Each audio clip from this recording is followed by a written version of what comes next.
बदचलन। एक बाड़ा था। बाड़े में 13 किराएदार रहते थे। मकान मालिक चौधरी साहब पास ही एक बंगले में रहते थे। एक नए किराएदार आए। वे डिप्टी कलेक्टर थे। उनके आते ही उनका इतिहास भी मोहल्ले में आ गया था। वे इसके पहले ग्वालियर में थे। वहां दफ्तर की लेडी टाइपिस्ट को लेकर कुछ मामला हुआ था। वे साल भर सस्पेंड रहे थे। यह मामला अखबार में भी छपा था। मामला रफा दफा हो गया और उनका तबादला इस शहर में हो गया। डिप्टी साहब के इस मकान में आने के पहले ही उनके विभाग का एक आदमी मोहल्ले में आकर कह गया था कि यह बहुत बदचलन चरित्रहीन आदमी है। जहां रहा वहीं इसने बदमाशी की। ये बात सारे 13 किराएदारों में फैल गई।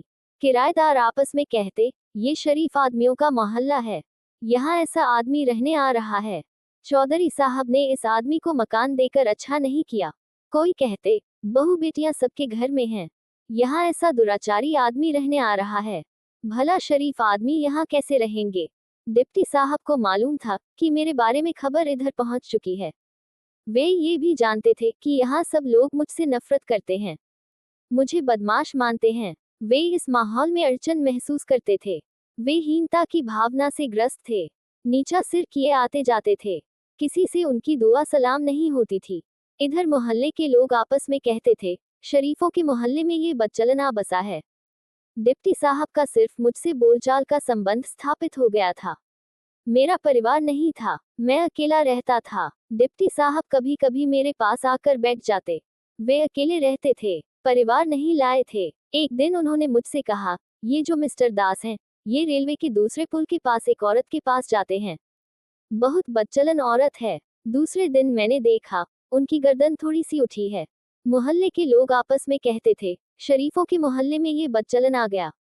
2-3 दिन बाद डिप्टी साहब ने मुझसे कहा, ये जो मिसेज चोपड़ा हैं, इनका इतिहास आपको मालूम है? जानते हैं इनकी शादी कैसे हुई? 3 आदमी इनसे फंसे थे, इनका पेट फूल गया। बाकी 2 शादीशुदा थे। चोपड़ा को इनसे शादी करनी पड़ी। दूसरे दिन डिप्टी साहब का सिर थोड़ा और ऊंचा हो गया।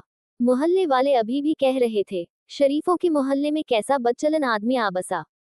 3-4 दिन बाद फिर डिप्टी साहब ने कहा, श्रीवास्तव साहब की लड़की बहुत बिगड़ गई है, ग्रीन होटल में पकड़ी गई थी एक आदमी के साथ। डिप्टी साहब का सिर और ऊंचा हुआ। मोहल्ले वाले अभी भी कह रहे थे, शरीफों के मोहल्ले में ये कहाँ का बदचलन आ गया। 3-4 दिन बाद डिप्टी साहब ने कहा, ये जो पांडे साहब हैं, अपने बड़े भाई की बीवी से फंसे हैं, सिविल लाइंस में रहता है इनका बड़ा भाई। डिप्टी साहब का सिर और ऊंचा हो गया था। मोहल्ले के लोग अभी भी कहते थे, शरीफों के मोहल्ले में ये बदचलन कहाँ से आ गया। डिप्टी साहब ने मोहल्ले में लगभग हर एक के बारे में कुछ पता लगा लिया था। मैं नहीं कह सकता कि यह सब सच था या उनका गढ़ा हुआ। आदमी वे उस्ताद थे, ऊंचे कलाकार। हर बार जब वे किसी की बदचलनी की खबर देते, उनका सिर और ऊंचा हो जाता। अब डिप्टी साहब का सिर पूरा तन गया था। चाल में अकड़ आ गई थी। लोगों से दुआ सलाम होने लगी थी। कुछ बात भी कर लेते थे। एक दिन मैंने कहा, बीवी बच्चों को ले आइए ना, अकेले तो तकलीफ होती होगी। डिप्टी साहब ने कहा, अरे साहब, शरीफों के मोहल्ले में मकान मिले तभी तो लाऊंगा बीवी बच्चों को।